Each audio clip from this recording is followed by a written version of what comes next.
Hi guys, nagutom kami sa paglalakad kaya kumain kami doon sa Mozambique restaurant. Ayun. Tama, ang daming tao. Puno na yung loob kaya nasa labas na yung iba. Napakasarap at ang laki ng portion ng kanilang pagkain doon. At reasonable price din. Kaya hindi kami lugi. Busog na busog. Nabundat. Ngayon ay balik na naman kami sa paglalakad. So merong maliit na square dito. Dito nagpupuntahan yung mga tao para kumain o uminom. Have some drinks with friends and family. And these are the houses here.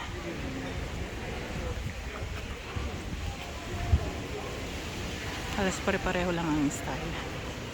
Tapos ito may magazine sa loob. Kala ko phone booth. May nawawalang trolley. May naliligaw na trolley.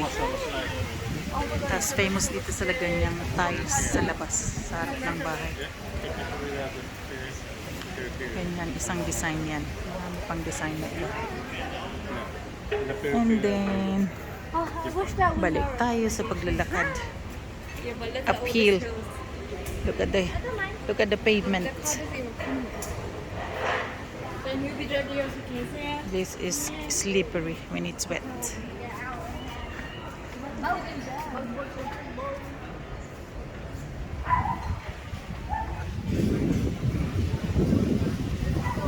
Yan ang lugar dito. Tawag sa lugar na ito.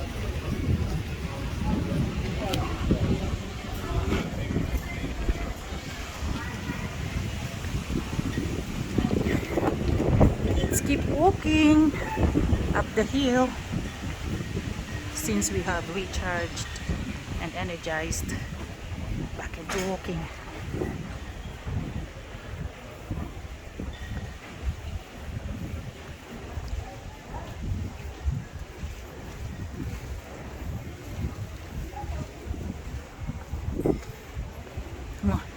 Yung mga kainan doon, dinadayo ng mga tao kahit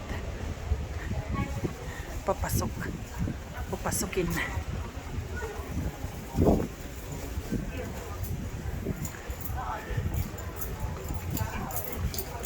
Napakainit dito pagkatanghali, pero pagka ganitong hapon na o 7 o'clock, from 6 o'clock onwards, a bit chilly.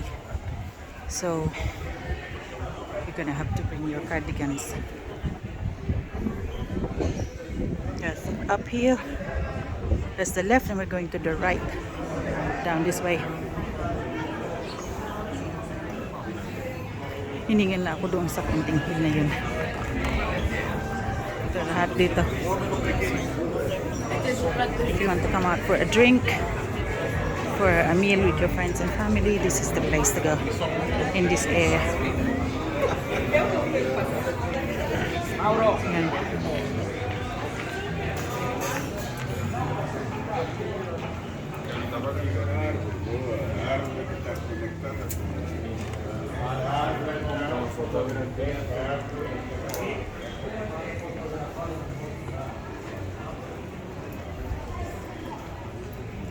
Lakad lang tayo, tapos dito may simbahan ulit. Ang dami ditong simbahan. Doon mga apartment, pag-akit doon sa hagdan yun.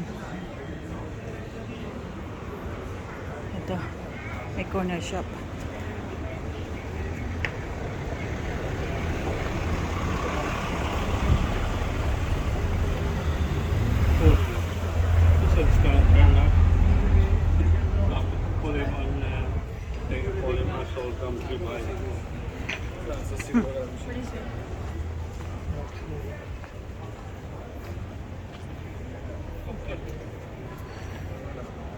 Another boutique.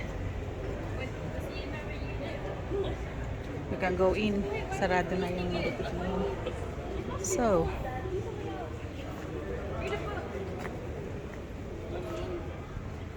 down there, more apartments.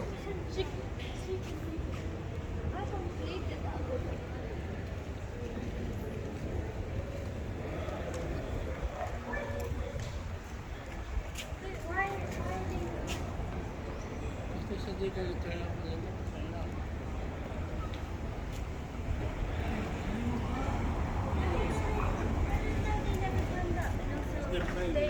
don't know our address.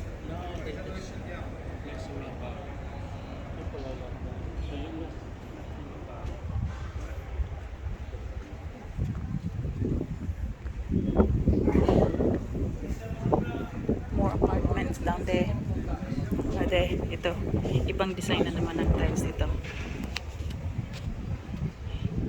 Meron ding ibang design ng tiles doon sa labas ng bahay nila.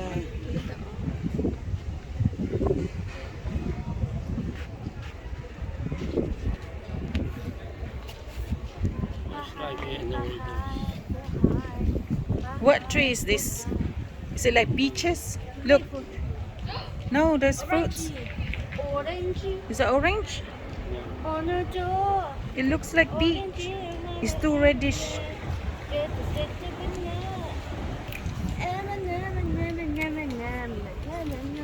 And then which way are we going? Up that hill? Which way? Oh. Thank goodness me. I'm not going up that hill. We're going down this way, but the road is very tight, very narrow. So you have to be careful.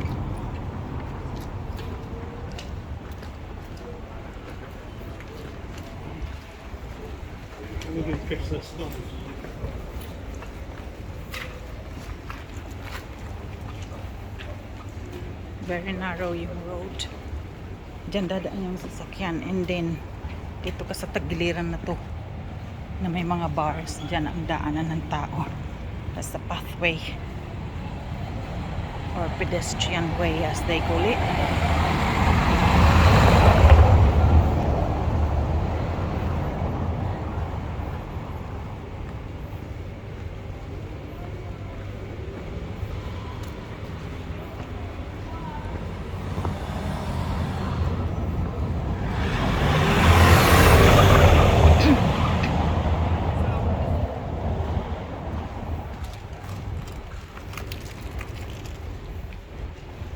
And then labas ka dito.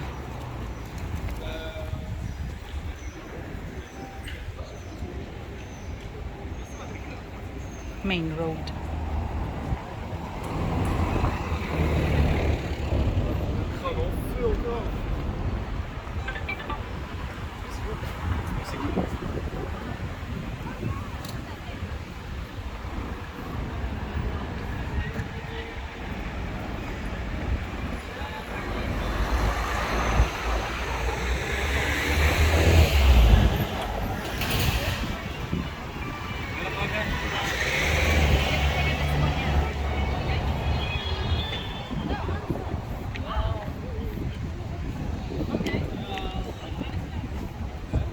Tapos may building, ewan ko paanong building na yun.